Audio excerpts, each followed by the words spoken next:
Hi students, this is fund. Welcome back to my channel. JEE first session అయిపోయింది. ఇప్పుడు మనకి దగ్గరలో ఉన్నది ఇంటర్మీడియట్ ఎగ్జామ్స్ లేదా బోర్డ్ ఎగ్జామ్స్ సంబంధించి సిబిఎస్ఈ +2 ఎగ్జామ్స్.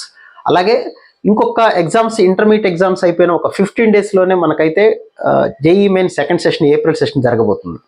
అది అయిపోయిన ఒక 1 మంత్లోనే అడ్వాన్స్ ఎగ్జామ్ జరగబోతుంది. ఆ నెలలోనే ఇంకా రకరకాల ఎగ్జామ్స్ అయితే ఉంటాయి. అలాగే ఎంసెట్ ఎగ్జామ్ ఉండొచ్చు, తర్వాత అంటే ఎంసెట్ అంటే ఈఏపీ సెట్ అవ్వచ్చు, విట్, ఎస్ఆర్ఎం, బిట్ శాట్, ఇలాంటి చాలా ఎగ్జామ్స్ అయితే దగ్గరలో ఉన్నాయి. వీటన్నిటిని మనం ఇప్పుడు బ్యాలెన్స్ చేయటం ఎలా? ముందు మనకి 1 మంత్లో వచ్చేసింది ఇంటర్మీడియట్ ఎగ్జామ్స్.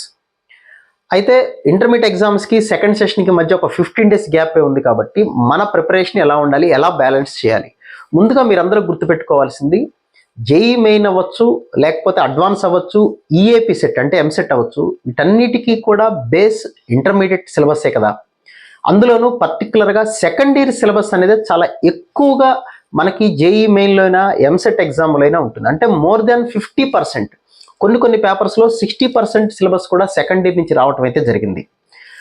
దాంతోపాటు ఇంజనీరింగ్ మీరు జాయిన్ అయినా కూడా పర్టికులర్గా మ్యాథమెటిక్స్లో చూసుకుంటే క్యాలిక్యులస్ పార్ట్ అవ్వచ్చు, పెర్ముటేషన్ కాంబినేషన్స్ అవ్వచ్చు, మీరు ఎలాంటి స్టడీస్ చదివినా కూడా ఇంటర్ తర్వాత అవి చాలా ఉపయోగపడతాయి. స్టాటిస్టిక్స్ అవ్వచ్చు. కాబట్టి ఇంటర్మీడియట్ ఏదైతే ఉందో దాన్ని మీరు కొంత సీరియస్గానే తీసుకోవాలి. ఎందుకు అంటే దానిలో ఇంకొక లాజిక్ కూడా ఏంటంటే, ఇంటర్మీడియట్ సెకండ్ ఇయర్ మార్క్స్నే జేఈ మెయిన్ వాళ్ళు లేదా అంటే ఐఐటీలోను ఎన్ఐటీలోను జాయిన్ అవ్వడానికి సెకండ్ ఇయర్ మార్క్స్ మాత్రమే కన్సిడర్ చేస్తారు. దాని మీద ఒక వీడియో కూడా చేశాను, మీరు చూసుకోండి. అయితే మనకి సెకండ్ ఇయర్ మార్క్స్ ఎంత ఇంపార్టెంటో ఆ సబ్జెక్ట్ కూడా అంత ఇంపార్టెంట్. కాబట్టి ఎవరికైతే నాకు ఇంటర్మీడియట్ అంత బాగా రాదు అనుకున్న వాళ్ళు పూర్తిగా ఈ నెల మొత్తం కేవలం సెకండ్ ఇయర్ సిలబస్ మీదే కాన్సన్ట్రేట్ చేయండి. ఇంకా జేఈ మెయిన్ కానీ ఆబ్జెక్ట్ జోలికైతే వెళ్ళకండి. ఎటువంటి పరిస్థితుల్లో వాళ్ళకి వెరీ సింపుల్, సెకండ్ ఇయర్ ఈ 1 మంత్ పాటు కేవలం సెకండ్ ఇయర్ సిలబస్ని బాగా ప్రిపేర్ అవ్వండి, డెప్త్గా చదువుకోండి, అర్థం చేసుకుంటూ చదవండి. ఆ కాన్సెప్ట్ అనేది మీకు డెఫినెట్గా జేఈకి రాసిన తర్వాత ఈఏపీ సెట్ రాసినా కూడా ఉపయోగపడుతుంది. లేదు నాకు మంచి పర్సంటేజ్ వచ్చింది, వస్తుంది, ఇప్పుడు జేఈ మెయిన్ ఫస్ట్ సెషన్లో, సెకండ్ సెషన్ కూడా ఇంకా ఎక్కువ తెచ్చుకోవాలనుకుంటున్నాను, అడ్వాన్స్ నా టార్గెట్, లేదా ఇంకొక మంచి కాలేజ్ బిట్ శాటో ఏదో నా టార్గెట్ అనుకున్న వాళ్ళు, ఇంటర్మీడియట్ బాగా వచ్చు నాకు అనుకున్న వాళ్ళు కూడా నెగ్లెక్ట్ చేయకండి. మీరు సపోజ్ 10 గంటలు ప్రిపేర్ అయితే 3/4 అంటే కనీసం ఒక 6 అవర్స్ పాటు 7 అవర్స్ పాటు ఐపీ కేటాయించి ఒక 3 to 4 అవర్స్ అన్న ఆబ్జెక్టివ్ చేసుకోండి. అంతేగాని పూర్తిగా ఇంటర్మీడియట్ జోలికి వెళ్ళొద్దు, అలానే పూర్తిగా జేఈ జోలికి కూడా వెళ్ళకండి. ఇంటర్మీడియట్ బోర్డ్ ఎగ్జామ్ మార్కులు కూడా చాలా ఇంపార్టెంట్. మీకు ఎంత మంచి ర్యాంక్ వచ్చినా ఇంటర్మీడియట్ సెకండ్ ఇయర్లో కనుక 75% ఓపెన్ కేటగిరీ, ఓబీసీ, ఈడబ్ల్యూఎస్ వాళ్ళకి దాటకపోయినా, ఎస్సీ, ఎస్టీ, పీడబ్ల్యూడీ కేటగిరీ వాళ్ళకి 65% దాటకపోయినా మీకు సీట్ ఇవ్వరు. కాబట్టి ఒక 3 అవర్స్ ఖచ్చితంగా మీరు బోర్డ్ ఎగ్జామ్స్తో పాటు ఈ జేఈ ఆబ్జెక్టివ్ సంబంధించి కూడా ఖచ్చితంగా ప్రిపేర్ అవ్వండి.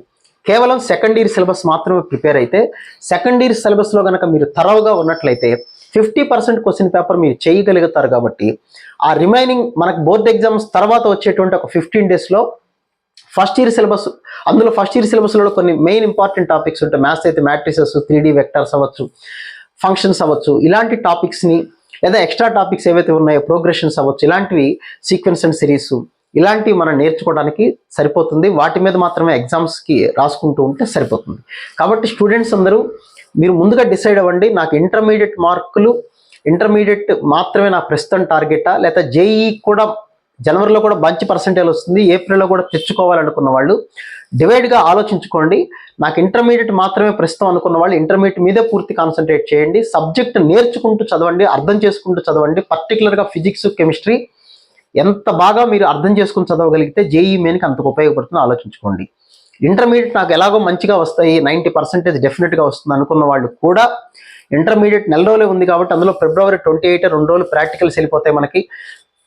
కాబట్టి తప్పనిసరిగా మీరు ఒక 3 అవర్స్ పాటు లాస్ట్ 1 వీక్ కాకుండా మిగతా ఫిబ్రవరిలో ఫస్ట్ 3 వీక్స్ పాటు మీరు ఖచ్చితంగా వీక్లీ ట్వైస్ అయినా సరే వీలైతే గ్రాండ్ టెస్టులు, లేదా కాలేజీ పెట్టే వాళ్ళ గ్రాండ్ టెస్టులను అటెండ్ అవ్వండి, లేదా సెకండ్ ఇయర్కి సంబంధించిన గ్రాండ్ టెస్టులు పెడుతూ ఉంటారు, అవి అటెండ్ అవ్వండి. ఒక్కసారి సిలబస్ అయితే రివిజన్ అవుతుంది. లేదంటే నేను గ్రాండ్ టెస్ట్లు ఏవి రాయను అనుకున్న స్టూడెంట్స్ ముఖ్యంగా చేయాల్సిన పని ఏంటంటే, నెల రోజులే ఉంది టెన్షన్ పడుతూ ఉంటే ఫిజిక్స్, కెమిస్ట్రీ తరవుగా సెకండ్ ఇయర్ సిలబస్ చదువుకోండి. అది గనక చదువుకున్నట్లయితే మీకు బాగా హెల్ప్ అవుతుంది. కమింగ్ వచ్చేటువంటి అన్ని కాంపిటేటివ్ ఎగ్జామ్స్కి, EAP CET, BIT SAT, VIT, SRM, మన జేఈ మెయిన్ అడ్వాన్స్ అన్నిటికీ కూడా ఉపయోగపడుతుంది. మోర్ ఓవర్ ఇంకా ముఖ్యమైన విషయం ఏంటంటే అడ్వాన్స్ కనుక మీ టార్గెట్ అయిన స్టూడెంట్స్ ఉంటే జేఈ మెయిన్లో లేకుండా అడ్వాన్స్లోనే కొన్ని టాపిక్స్ ఉన్నాయి. జేఈ మెయిన్లో సిలబస్ తగ్గించారు, మీ అందరికీ తెలుసు. అది సెకండ్ ఇయర్ సిలబస్ చాలా ఉంటుంది. ఇప్పుడు సర్కిల్స్, పెరాబోలా, ఎలిప్స్, హైపర్బోలా, వాటిలో ట్యాంజెంట్, నార్మల్ అనే కాన్సెప్ట్సే మనకి జేఈ మెయిన్లో లేవు, బట్ అడ్వాన్స్లో ఉన్నాయి. సో ఇలాంటి కాన్సెప్ట్స్ అన్ని మనకి సెకండ్ ఇయర్లో ఉంటాయి కాబట్టి, అలాగే ఫిజిక్స్ అవ్వచ్చు, కెమిస్ట్రీ అవ్వచ్చు. మెయిన్స్లో లేనివి అడ్వాన్స్లో ఉన్నవన్నీ కూడా ఇంటర్మీడియట్ సిలబస్లో ఉన్నాయి కాబట్టి అవి తరవుగా థియరీ కనుక కరెక్ట్గా మీరు ప్రాక్టీస్ చేయగలిగితే అవన్నీ కూడా డెఫినెట్గా ఉపయోగపడుతుంది. సో నా సలహా, మెయిన్స్ అడ్వాన్స్ కూడా నాకు ముఖ్యం అనుకున్న స్టూడెంట్స్ మీరు ఎంతసేపు ప్రిపేర్ అయితే 12 అవర్స్ ప్రిపేర్ అయితే 8 అవర్స్ దానికి కేటాయించండి.